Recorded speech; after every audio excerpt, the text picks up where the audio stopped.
Are we there yet?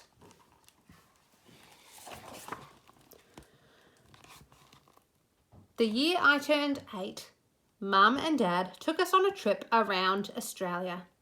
Luke, Billy and I missed school for the whole winter term. Nan and Papa stayed behind to look after Buffy and Tigger and Bess.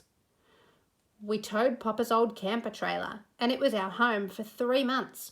It folded out to make a little house with a table, a fridge, 2 double beds, a stove and a sink. It had everything we need. Luke slept in his swag under the stars, except when it rained, and then he bunked in with us. We were squashed, but it was okay. The day we left, I helped Nan pin up a big map of Australia so she and Papa could follow our journey. I wish I was coming, Grace, Nan said as she hugged me tight. I'm going to miss our cuddles. So we live near a tiny place called Binham. So our journey started here, which is near Melbourne. And then it looks like they went this way to Perth, to Broome, to Alice Springs, Darwin, to Cairns, to Brisbane, Sydney, Canberra, and back to Melbourne, and maybe out to Hobart in Tasmania. I waved to Nan and Papa until Dad turned on the road leading out to the highway. I felt sad and excited at the same time. Nobody said anything for ages, not until we reached the coast. We saw the last autumn leaves fluttering like flags on the grapevines of the Barossa Valley.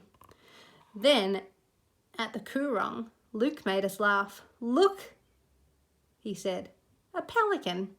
Its beak can hold more than its belly can. On our first night, we camped on the edge of the Flinders Ranges. It felt like we were the only people in the world. At Streaky Bay, we stuck our heads in the mouth of a great white shark. We made letters with our shadows at Murphy's haystacks. The giant boulders glowed in the afternoon sun. That evening at the camping ground, Mum said Billy had to use the women's bathroom because he was still little. He was embarrassed. Okay, he said, but if anyone comes in, call me Kylie. We drove past wheat silos and windmills, and Billy said, are we there yet? It took us 2 days to cross the Nullarbor plain. I waved to the people in passing cars and trucks, and they always waved back. We had all our favourite positions in the car. Dad loved driving. Luke rode shotgun. Billy and I shared the middle. Mum liked the back where she could lie down and read.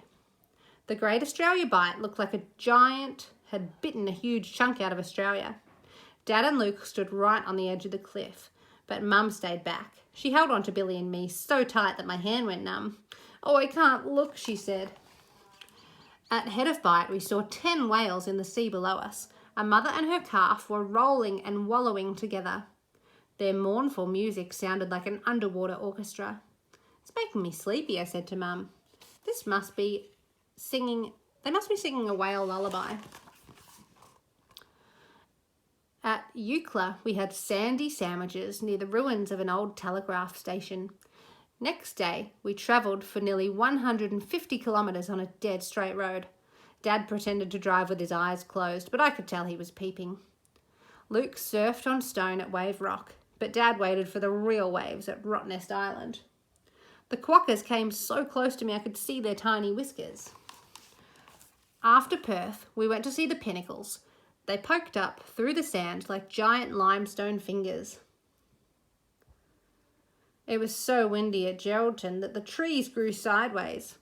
We drove past a pink tapestry of wildflowers and Billy said, are we there yet? The further north we travelled, the hotter it became. We stood in the shallows at Monkey Mere to see the dolphins. Too crowded, said Dad. I liked it better when it was just us and the whales. Mum made me wear my hat all the time. Hats and sunscreen, she'd say every time we stopped. This sun will burn you to a crisp. That afternoon, Mum and Billy and I had a picnic in the dunes, then fell asleep like a pride of lions. Later, when we went for a dip, a dolphin came up close and swam right between us. We went snorkeling at Turquoise Bay. A gentle current carried us over the coral reef. as though the ocean was giving us a tour. There were so many fish, like sparkling jewels. My favourites were the tiny blue angels.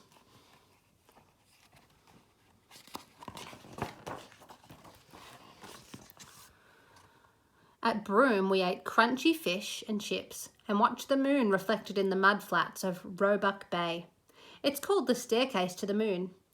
The next day we camped at Winjana Gorge. Mum loved the boab trees. They look like opera singers, she said. Dad and Luke called them upside-down trees.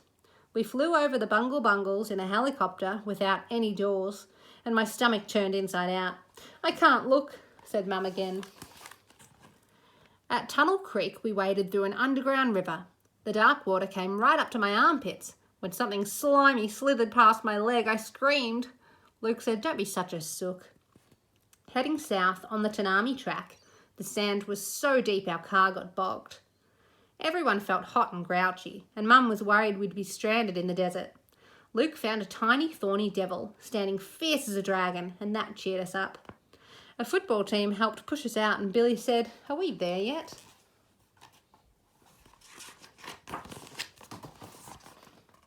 At Alice Springs, we stayed with Mum's friend Ruth. The days were hot, but the nights were freezing. Luke and Billy played footy with some of the local boys. That afternoon, we drove out to see Uluru. Dad spotted it first, when we were still 35 kilometres away. "Wow," he said, "that's a big rock." At sunset, we watched its colour fade to purple. Ruth took us to her school, and the teachers showed Mum and me how to dig for witchetty grubs. They tasted like egg yolk, runny and delicious, with a crunchy head and a wriggly leg. Mum wouldn't try one. "No, thank you," she said. "I'm still full from breakfast." We hiked between the round red domes of Katatucha. The trees whispered to us as we walked through the Valley of the Winds. Uluru is the heart of Australia, a huge red heart right in the middle of the country. One day we got up early in the cool of morning and walked around the rock. I felt as tiny as an ant.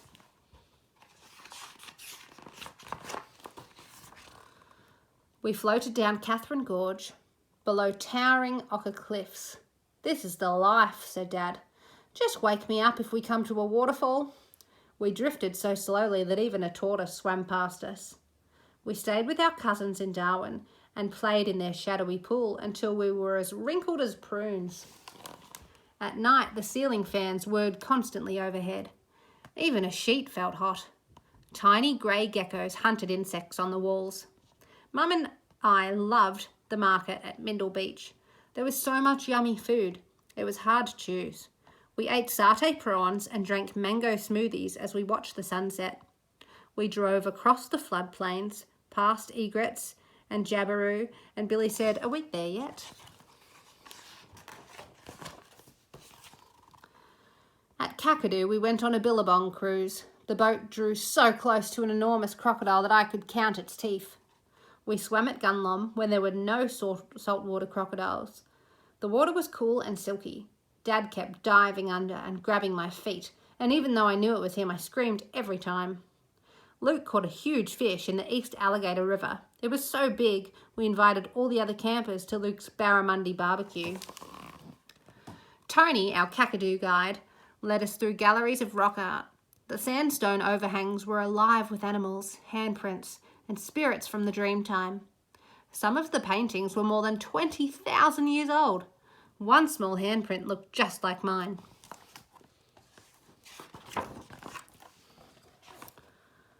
As we travelled on the Barkly Highway, we caught up with a big mob of cattle. We stopped to share our cool water with the dusty drovers, and the boss let me ride his horse for a little way.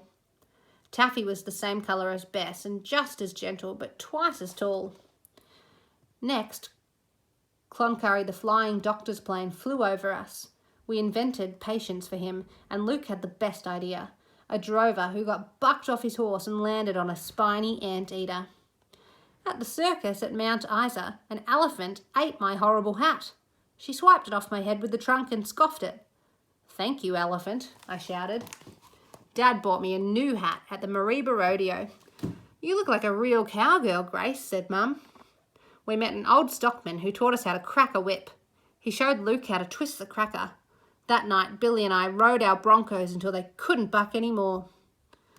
The next morning, as we drove through the shadowy green rainforest, Billy said, "Are we there yet?" In far north Queensland, we walked beside the Daintree River. Giant butterflies landed on Mum's blue shirt. "They think you're a beautiful flower, Mum," said Billy. Luke found a snake-shaped piece of mangrove wood. He carved it into a walking stick for Papa. "I can't look," said Mum again. The Great Barrier Reef was a swirling underwater carnival of fish and coral. We went beachcombing at Cow Bay, where the jungle came right down to the sand. Mum and I made a shell mermaid together. "When the tide comes in tonight, she'll swim out to sea," said Dad. I imagined her out there riding her dolphin like an ocean cowgirl. In Cairns, we spent all our time at the pool. One day, Mum crashed into Billy on the water slide and got banned for the whole afternoon. At Hinchinbrook Island, we hiked for hours to swim at Mulligan Falls. That evening, we were so tired and sore that we all needed a back rub. We left the coast and drove inland to visit our friend at Miles. We all helped on the farm, and Luke had a go at shearing. The sheep looked skinny and embarrassed without their wool. At Surfers Paradise, we rode on the scary bungee ride. "Ugh," moaned Dad as it catapulted up. "I can't look." But Mum laughed as she spun above the lights. "I can look," she shouted. Later that week, we caught heaps of fish off the jetty at Forster. Boats skimmed across the sea as we drove down the coast, and Billy said, "Are we there yet?"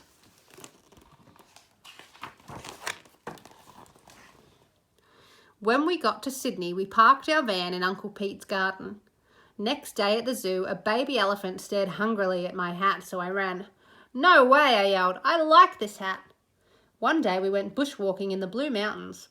Oil evaporating from the eucalyptus trees makes a blue haze. Mum and I imagined the kind of clothes the three sisters would wear. Uncle Pete's dog Bongo towed Luke all the way along Bondi Beach. On our last night in Sydney, we had a picnic overlooking the harbour. Cascading fireworks exploded across the sky, and their reflections shimmered down on the water. It felt like a farewell display just for us.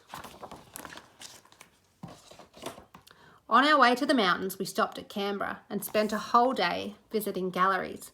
Mum and I always liked the same paintings. Billy made a Ned Kelly helmet at Glenrowan. "Bail up," he said. "I'm a bushranger." Winter had arrived in the south and it was freezing at Mount Hotham. Billy and Luke and I had never seen snow before. We caught snowflakes in our mouths and wore socks on our hands to keep them warm. We crossed Bass Strait on a big red ferry. The sea was so rough we all felt sick. Luke turned pale green.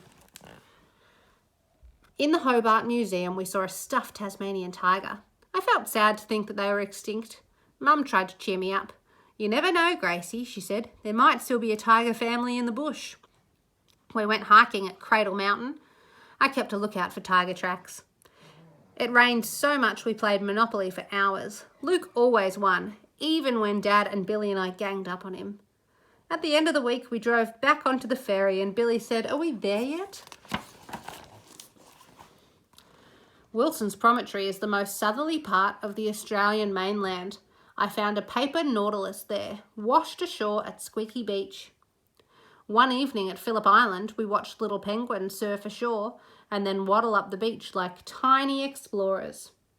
Melbourne was crowded and fast after camping at the beach. The traffic noise kept me awake at night, and we learnt to juggle at St Kilda.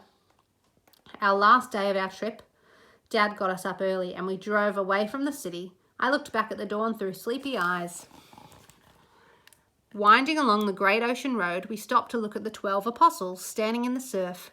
The sea was wild and foaming and we were nearly home.